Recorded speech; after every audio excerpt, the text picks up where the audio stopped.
तेलंगाना की राजधानी हैदराबाद में बीजेपी की 2 दिनों की राष्ट्रीय कार्यकारिणी की बैठक संपन्न हो गई। समापन कार्यक्रम में पीएम मोदी ने नेताओं को संबोधित किया, जिसमें उन्होंने हैदराबाद को भाग्यनगर कहा। पीएम ने कहा कि भाग्यनगर में ही सरदार पटेल ने एक भारत श्रेष्ठ भारत का नारा दिया था।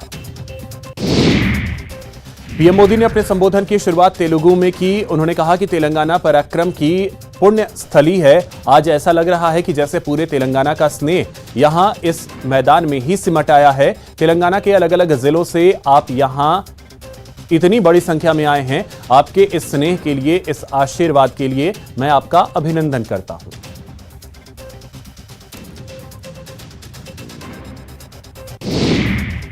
पीएम ने कहा कि तेलंगाना की धरती का वंदन करता हूं। यहां के लोग अपनी मेहनत के लिए जाने जाते हैं। राज्य के लोगों में बहुत प्रतिभा है। तेलंगाना अपने इतिहास और संस्कृति के लिए भी जाना जाता है। इसकी कला और वास्तुकला सभी के लिए गर्व का विषय है। जिस तरह हैदराबाद हर टैलेंट की उम्मीदों को नई उड़ान देता है, उसी तरह बीजेपी भी देश की आशाओं, अपेक्षाओं को पूरा करने के लिए दिन रात मेहनत कर रही है।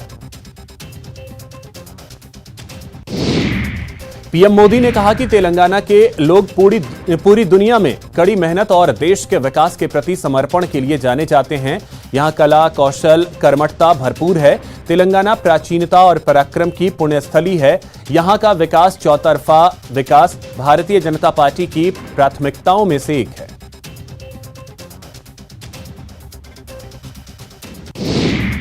हैदराबाद में जनसभा को संबोधित करते हुए भाजपा के राष्ट्रीय अध्यक्ष जेपी नड्डा ने कहा कि आज भाग्यनगर में जिस तरह से अपार जनसमूह भारत के प्रधानमंत्री नरेंद्र मोदी को सुनने के लिए आतुर है, ये बताता है कि आने वाले समय में केसीआर का जाना तय है और बीजेपी का आना तय है।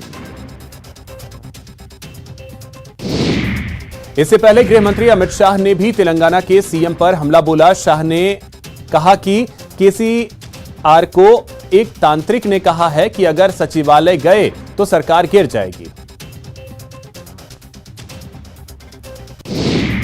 हैदराबाद में बीजेपी नेता रविशंकर प्रसाद ने कहा कि स्नेह यात्रा का मतलब क्या है? दूसरे की सोच है आलोचना, नकारात्मक। इसके उलट क्या हम पार्टी के विस्तार में नई सोच ले सकते हैं? उन्होंने प्रधानमंत्री विस्तार में समझाया कि यह स्नेह यात्रा सद्भाव की भी यात्रा है, समन्वय की भी यात्रा है। कांग्रेस नेता और वायनाड के सांसद राहुल गांधी ने रविवार को कहा कि टीम इंडिया वह है जहां देश के समक्ष चुनौतियों का सामना करने के लिए हर कोई अपने धर्म, भाषा या समुदाय से इतर हटकर एक साथ आता है, न कि ऐसा जो केंद्र की सत्तारूढ़ सरकार मानती है। बिहार सीएम नीतीश कुमार ने कहा कि कटिहार के कोढ़ा प्रखंड के 4 मजदूरों की नागालैंड के दीमापुर में सड़क हादसे में मृत्यु दुखद है। ईश्वर शोक संतप्त परिवार को धैर्य धारण करने की शक्ति दे। बिहार के मृत 4 मजदूरों के परिजनों को मुख्यमंत्री राहत कोष से 2-2 लाख रुपए अनुग्रह अनुदान दिया जाएगा।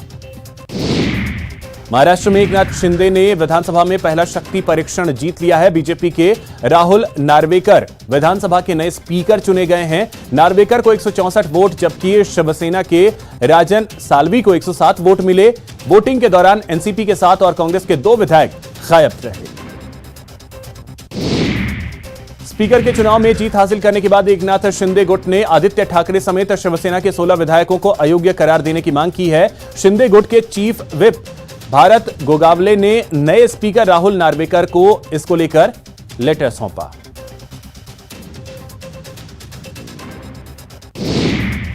अमरावती हत्याकांड मामले में एनआईए ने आरोपियों के यूएपीए के खिलाफ यूएपीए लगाया है। अब इस मामले में आतंकी एंगल की जांच की जाएगी। महाराष्ट्र उप मुख्यमंत्री देवेंद्र फडणवीस ने अमरावती की घटना पर कहा कि इसमें कोई बाहरी कनेक्शन है क्या? ऐसा ध्यान में आ रहा है कि देश में तनाव हो, ऐसा कुछ विदेशी ताकतों का भी प्रयास हो सकता है। इसकी भी जांच की जाएगी। अरविंद केजरीवाल ने कहा कि गुजरात में आपका बड़े स्तर पर विस्तार हो रहा है। 27 साल से बीजेपी के शासन से लोग परेशान हैं। बीजेपी को लगता है कि कांग्रेस उनको हटा नहीं सकती।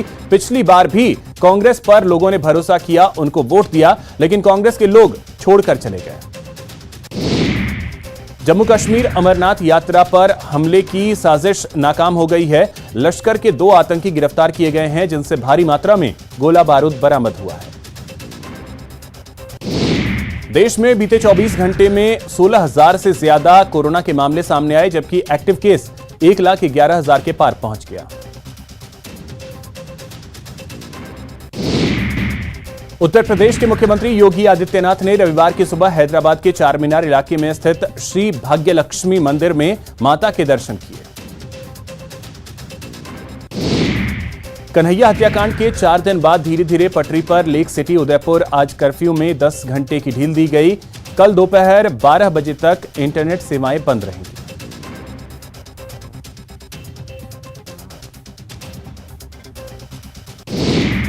कन्हैयालाल की हत्या के खिलाफ जयपुर में प्रदर्शन किया गया। स्टैच्यू सर्किल पर हनुमान चालीसा का पाठ किया गया। हत्याकांड को लेकर विरोध जताया गया।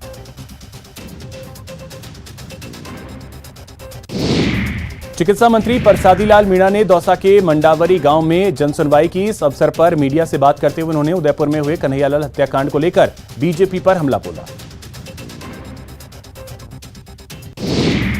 केंद्रीय मंत्री गजेंद्र सिंह शेखावत पर मुख्यमंत्री के दिए बयान पर बीजेपी नेताओं ने कड़ी आपत्ति जताई है। पूर्व मंत्री और विधायक वासुदेव देवनानी ने सीएम के बयान पर पलटवार किया। उदयपुर में टारगेट किलिंग और जालौर में संत के अपहरण के मामले को लेकर कोटपुतली शहर में संत समाज सड़क पर उतरा और विरोध जताया। पहली बार लंदन में श्री जगन्नाथ सोसाइटी यूके की ओर से जगन्नाथ रथ यात्रा निकाली गई। इस यात्रा में यूके के कोने कोने से सैकड़ों श्रद्धालु साउथ हॉल में किंग स्ट्रीट के श्री राम मंदिर में जुटे।